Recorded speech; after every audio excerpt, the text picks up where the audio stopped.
মুস্তাফিজের মতো তিনিও বাঁহাতি, তবে মুস্তাফিজুর রহমান যেমন ক্যারিয়ারের শুরু থেকে হইচই ফেলে দিয়েছিলেন, শরীফুল ইসলাম তা পারেননি। 2015 সালের 24শে এপ্রিল শেরে বাংলায় পাকিস্তানের বিপক্ষে টি-20 দিয়ে আন্তর্জাতিক ক্যারিয়ার শুরু করলেও ওয়ানডে ক্যারিয়ারে প্রথম ম্যাচে বল হাতে ঝড় তোলেন মুস্তাফিজ। বিস্তারিত থাকছে প্রতিবেদনে।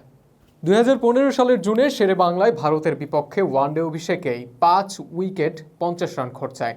ঠিক পরের খেলায় নিজেকে ছাপিয়ে যাওয়া 48 রানে ভারতের 6 উইকেটের পতন ঘটিয়ে রীতিমতো আলোড়ন তোলা।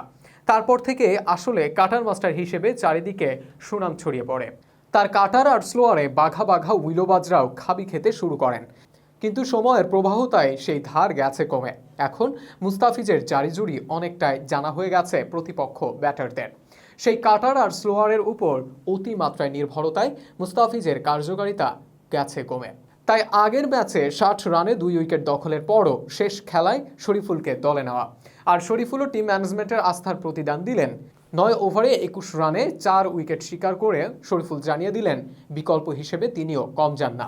তার উপরও আস্থা রাখা যায়, তিনিও কাজের কাজ করে দিতে পারেন।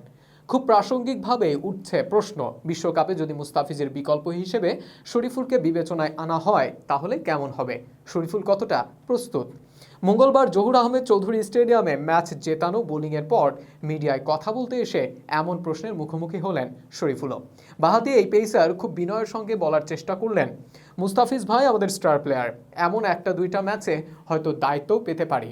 এরপর বলে উঠলেন, আমাদের বিশ্বাস আছে যে বিশ্বকাপে যে সুযোগ পাই উনি বা আমি সবাই সেরাটা দিতে চেষ্টা করব।